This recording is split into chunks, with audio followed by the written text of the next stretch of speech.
You know the Trump economy is red hot when even the New York Times has to admit it. Check out this reporting. Its headline, "We ran out of words to describe how good the jobs numbers are." And it also went on to say the economy is in a sweet spot with steady growth and broad improvement in the labor market. Just look at these numbers. The unemployment rate fell to an 18-year low of 3.8% in May as the economy added 223,000 jobs. Black unemployment fell to a new record low at 5.9%, down sharply from the 6.6% in April. Average hourly earnings, I love this, increased 2.7% from a year earlier. Meanwhile, Trump is draining the swamp by slashing 3,000 federal government jobs in May for a total of 24,000 since he took office. Here now, the man charged with keeping the Trump boom going, Larry Kudlow, the head of the National Economic Council. Larry, thanks for joining us. We appreciate it tonight. I was thinking back on, November 10th, 2016, all these, oh my God, global markets are going to collapse. The stock market's going to crater. The economy, the global economy is going to be thrown into total turmoil with President Donald Trump. They were all freaking out. Mark Cuban was predicting this dire consequences.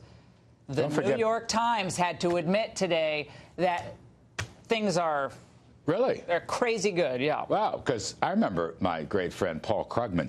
Oh, yeah. Remember that one? Trashing all of us and saying that the economy was going to go into a deep recession and the stock market was going to crash, I guess, the day after the election. So it's a little bit different, the reality. And, today was another great day for jobs, up 223,000. Wages are rising. Unemployment is falling. Yeah, we went through Small business numbers did very well again today.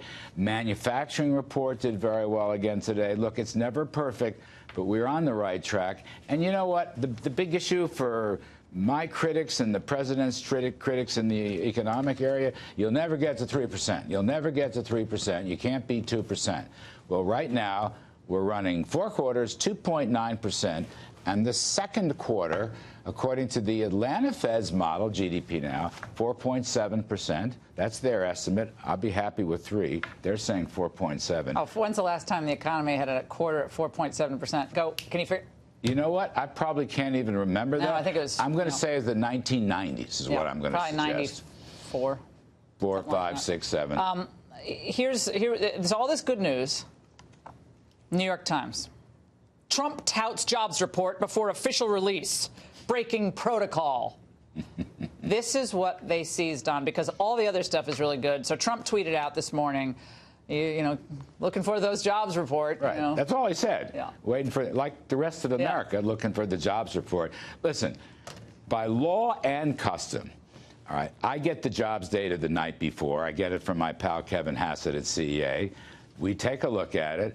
I called him to let him know because it was a great number. Now, it's a private number. It's a secret number. You can't put it out. I got hold of him on Air Force One. He was extremely happy. I must admit. You tell Trump something, he's about to tweet it out, though. I mean, he's excited like a kid. He's excited about the news. He wants America to win. You think? He wants to win. He does want to win. And you know what? I figured I didn't want to bother him. He's coming home from a long trip. I think he needed some good news. He got some good news. The tax cuts, the rollback of regulations, the opening of energy, the finally protection of some of our own trading rights for change. But this is what set everyone off because they said Trump was going to back off on the steel and aluminum tariffs. He was never going to do that. It was all a ploy. But now looks like he means business. All these people criticizing him, they don't know how to predict what Trump's going to do. Here are some of the headlines today. Trump's trade war is bad for business. This is a weird, self-defeating way to bring concessions from allies. Bloomberg. New York Times. The Trump trade slump may yet happen. Axios. How a Trump trade war could slow down the global economy. Trump's trade war would be very bad for many Americans. And that's just a smattering of some of the headlines. One thing I'll say, people looking at this stuff should understand that when President Trump says something, they should believe it because he's going to follow through on it. So look, I don't want to see a world trade war, tariff war. We don't have anything. remotely like that. From day one, we've gone after China. They deserve it. Their unfair and illegal trading practices had to be dealt with, okay? They're stealing our technology. That has to be dealt with. What about our allies? What about Canada? What about the EU? Well, you know, President has talked to them. We're still, in the announcements yesterday, we spent a line or two saying that we're still in discussion, and particularly singling out Canada and Europe. We're still in that discussion. But look, we've asked them to help us on the steel production and the overcapacity. We've asked them to help us on what the president calls reciprocity. So if we sell an American car in Germany, we pay a 10% tariff. If they sell a German car in America, they pay a 2.5% tariff. Now, why can't they bring theirs down to 2.5 or even 0? Why doesn't the rest of Europe understand that we have to have a level playing field? Look, I'm not a big tariff guy. I'm known as a free trader.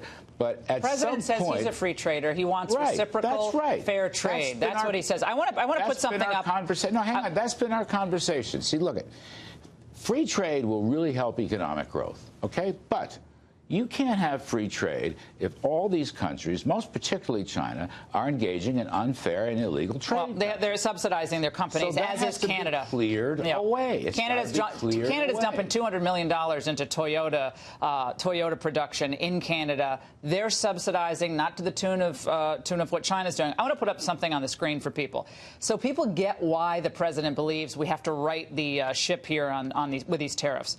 China, the trade deficit for last year, $375 billion in goods and services. Canada, $18 billion. Mexico, $71 billion. Japan, $69 billion.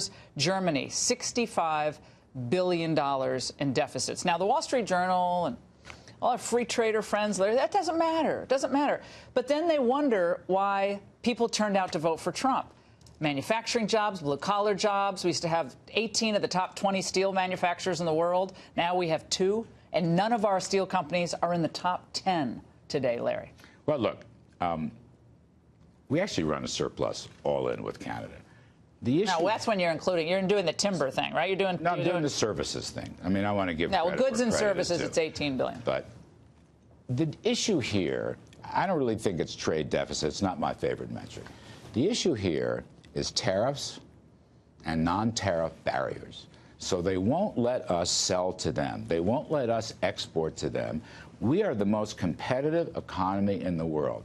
A recent poll just said we vaulted back into first place. The OECD just said we're the fastest growing economy. But tariffs are going to ruin it all. That's what the globalists are saying. That's what all your friends at the Journal are saying. Well, I don't know. I would like to see a level playing field. President Trump is, in his heart, a level playing field guy. He's a free trade guy. So let's clear away. The whole world trading system, by the way, has been broken for years and needs to be fixed. Yep. A lot of presidents have gone down this road, and then they never do anything. He's gone down this road, and he won't stop. In 1990, China's economy, I believe, was smaller than the size of Italy. Now it's, I believe, 10 times the size of Canada.